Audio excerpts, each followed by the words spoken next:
Chapter 7: Virtual Reality. Virtual reality is radically different from any other gaming platform. It's the ultimate first-person perspective. However, it hasn't quite taken off in the mainstream, and understandably so. Headsets can be really expensive. Setup is a nuisance due to cumbersome wires, bulky tracking stations, or lesser screen quality. Most importantly, with a few notable exceptions, the VR release schedule isn't as packed. These compromises, along with other factors, contribute to a number of design challenges endemic to VR. A lack of widespread adoption means that regular VR use is still new to the vast majority of users. Much of the background knowledge and intuition built up from a lifetime of gamepads and keyboards doesn't necessarily apply in VR, which can make onboarding difficult. Design standards for VR are still being established. Balancing the enticing possibilities of this platform with the complications it poses is the challenge of designing for virtual reality. VR isn't just a generational leap. It represents a fundamental change in the way we think about understanding game interaction. Designing for VR. The defining feature of VR is placing the user in a digital space, where they can look and move around by physically moving their head and typically their body. In pure virtual reality, the real world is made to be unseen and unheard, only keeping track of boundaries to prevent accidents and injury while moving around. A typical VR headset uses a combination of sensors, like an accelerometer, to determine the orientation of a user's head. Oftentimes, sensor data may be too noisy, so it's combined with the use of cameras on a headset's exterior to track user position. In VR, the game camera is posed based on the known position and orientation of the user's head. The view from this camera is rendered on two displays, one for each eye. What we have described here is a high-level summary of what the average modern VR headset does. Some headsets differ in their application of these features, but regardless of implementation, VR gives us some interesting things to keep in mind and play with in designing interactions, both in terms of how we communicate with games and how games communicate with us. VR is a unique beast in comparison to traditional digital gaming.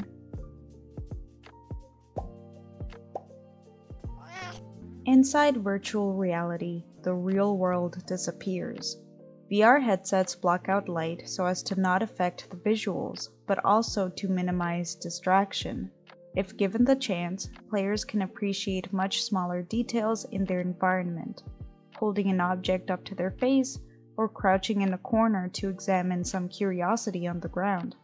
The act of looking around in VR is much more engaging than manipulating a camera with a mouse or analog stick. Several headsets come with inbuilt speakers, and most let users plug in their own headphones. This further reduces the impact of external stimuli, blotting out noise from the real world. It also guarantees that you can use precise spatial audio cues to provide players with richer feedback, without worry that a large portion of your user base will lose out as a result of their speaker setup. All popular commercial headsets offer some way of tracking the player's hands, typically by way of handheld controllers. Some controllers provide even finer information on the position of a user's fingers, allowing you to point or make a fist in the digital world. Even basic hand position tracking offers the possibility of replacing what would otherwise be a button press with gestural controls. This can make interactions more natural, intuitive, and fun. Additional position trackers, though not widely popular, can provide further pose information, such as sensors that can strap onto your feet. Regardless of how precisely we can estimate the fine details of a user's position, Even basic information provides us with some interesting opportunities. For instance, a headset's distance to the ground in comparison with a user's height gives us jumping and crouching. Combined with hand position, this is everything we need to get users dancing, dodging obstacles, or taking cover in a shooter. The crux of all of this is that we as designers need to take advantage of these features to succeed. Good VR design is about far more than adjusting to a new paradigm of camera movement. A memorable experience in virtual reality is one that thoughtfully integrates the unique features it offers and plans ahead to compensate for its shortcomings. Headache, dizziness, sweating, and nausea are unfortunately a relatively common complaint among new VR users. Termed VR sickness, there are a few different theories as to what causes it, but the prevailing explanation is that it results from a mismatch between the vestibular system and other sensory stimuli. Other factors can worsen the effect. Mild symptoms can become worse after an extended period in a headset which is typically heavy and quite warm. Although designing for VR is still a relatively new challenge, there are already a few things we can do to drastically limit the likelihood that players will become sick. There are a couple of things that we can do to improve on standard locomotion in VR. First, you can allow the option of reducing field of view while players are moving, reducing the perception of motion and peripheral vision, and thus the impact of sensory mismatch. Players should also have the option to move in the direction their hands are pointing instead of the direction they're currently looking. This allows players to use their body to control the direction of movement, which is a more accurate reflection of locomotion in the real world. Another improvement is the implementation of snap turning. While many players may prefer to physically spin themselves around, repeated turning can become a nuisance when dealing with the tether cable that most VR headsets still require. Snap turning lets players rotate their viewpoint instantaneously by some increment. Even with these changes, smooth locomotion can still be sickening for some players. The best option for accessibility here is to offer an optional teleportation-based mode. Teleportation systems allow players to point at a desired location, typically within a certain radius of their current spot, and press a button or flick their analog stick to instantly arrive at their destination. This removes the sensory mismatch created by smooth forward movement, thus reducing the likelihood of serious VR sickness. Teleportation is currently the ideal locomotion solution for people, especially prone to VR sickness. Low refresh rates and high latency can both induce VR sickness or make it much worse.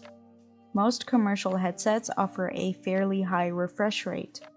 To reduce the chance of sickness, games should keep up with the headset they're played on, maintaining a stable frame rate, such as 90 frames per second for a 90 Hz display. Assuming you're going for the stereoscopic effect, you'll need to render separately to each eye, hitting the equivalent of 180 frames per second. Even on very high-end hardware, meeting these requirements is hard for a graphically complex experience.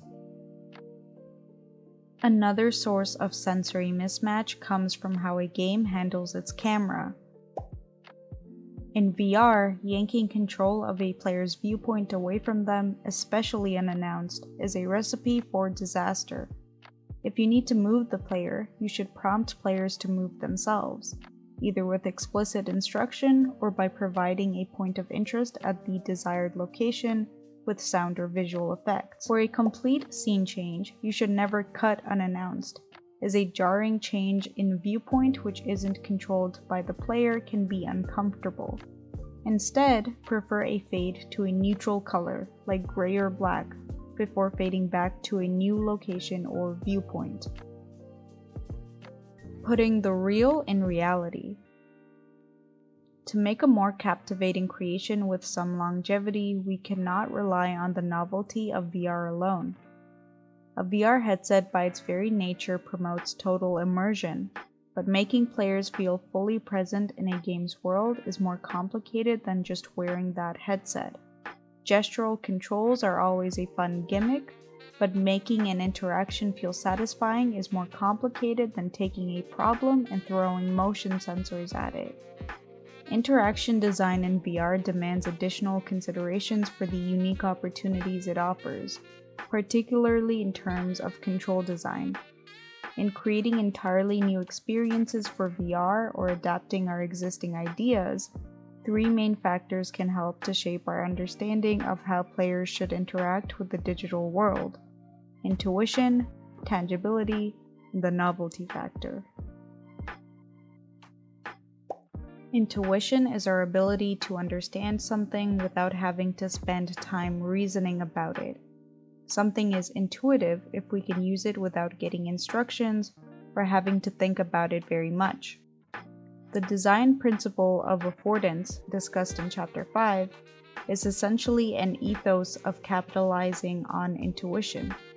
Affordances tell us how to use something without explicit instruction. In a digital game, we can describe perceived affordances based on experiences specific to the medium. In VR, we can and should return to physical affordances in many cases. If you see a cup on a table, your first instinct won't be to press a button. Assuming it's within arm's reach, you'll reach out for the handle and try to grab it instead. In a world where you look around by moving your head instead of a mouse, the intuitive choice is to pick things up by moving and grabbing with your hands instead of pressing a button. Mimicking less obvious nuances of real-world interaction can further boost intuitiveness while providing players with a satisfying sense of attention to detail. There are a few design tricks we can employ to make interactions feel weighty, even with only basic VR controllers at our disposal. Our first course of action is to seek out the one bit of force feedback that we do have: haptics. Applying a bit of vibration at the right time and with the right intensity curve can give players an effective impression of resistance. This is commonly used to simulate recoil in VR shooters. Other tricks rely purely on our design prowess to give the impression of force feedback without any real ability to do so. A commonly employed strategy to make objects seem heavy is to limit the speed at which a player's virtual hands can move while holding a heavy object. This might seem like an objectively bad idea. Having your virtual hands lagging behind your real hands is surely frustrating. Furthermore, you might have concerns about dizziness. Unfortunately, there is no work to validate or debunk virtual hand latency as a contributor to VR sickness. However, since it doesn't involve latency in head movement or imply full body acceleration, you're probably safe from sensory mismatch-induced sickness in this case. Your first time in VR is especially entertaining. Preserving that novelty can be a challenge, though it ultimately comes down to applying the same sort of innovative thinking you'd strive for in any games designed to the unique features offered by VR. To understand this strategy, let's look at some examples.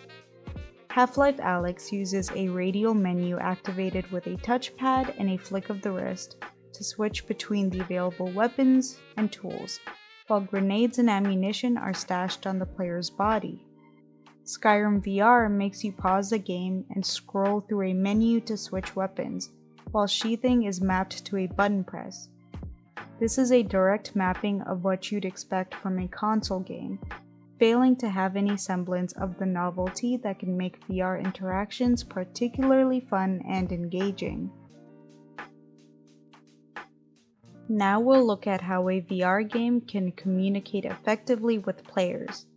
Here, we're not just concerned with functionality. What we've already discussed in regard to the sensory representation of information still applies. More specific to VR is how a game communicates its intended atmosphere and contributes to a player's sense of presence and immersion. Combined with the right level of challenge, this sense of presence is a recipe for the enigmatic state of flow. Flow describes the phenomenon of total absorption in the task at hand. In games, if the player's skill is high and challenge is low, a game can become boring.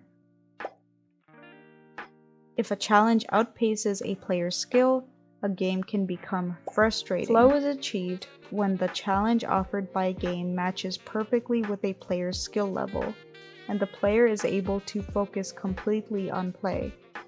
Our conversation then pivots to how we can boost immersion, making our worlds seem as real as possible, and presence, ensuring players feel their place in those worlds.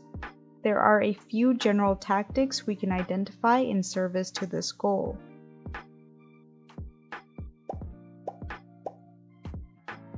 Using an analog stick to walk around or teleporting from place to place is a perfectly fine experience, but being able to move around in the real world is even better. To map players' physical movement to their virtual movement one-to-one, we need to design for a virtual space no larger than the physical space we can reasonably expect, usually a couple of meters on edge. Room scale and standing VR experiences can be some of the most memorable and engaging. As is often the case, constraints can serve to enhance rather than diminish creativity. The ability to look around and perceive depth in VR means that players can more easily appreciate drastic changes in scale. These moments make worlds feel more real and larger than life, but they aren't limited to worlds that let you roam around. With a bit of care, room scale and standing experiences can also create this effect, helping players to shed the restrictions of their physical environment.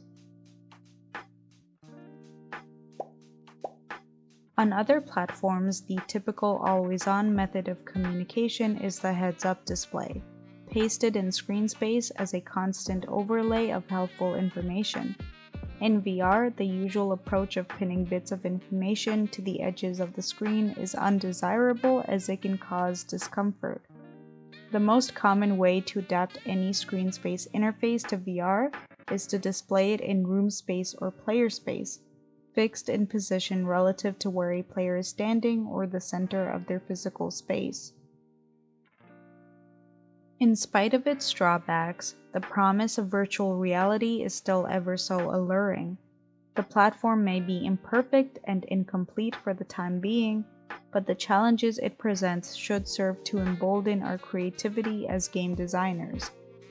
Great VR experiences already exist, pushing the boundaries of interaction to the delight of players. If that spark of interest can stay alive, so long as market forces don't choose to abandon the platform before it can finally find its footing, more of these experiences will come. It's simply a matter of time. Thank you for listening. Make sure to check out the textbook for more in-depth explanations on how VR works, along with examples of existing VR games. You can scan this QR code to be taken to the store page. In the book, you will also find an exclusive interview with Mark and Steven, the founders of Lightning Rod Games.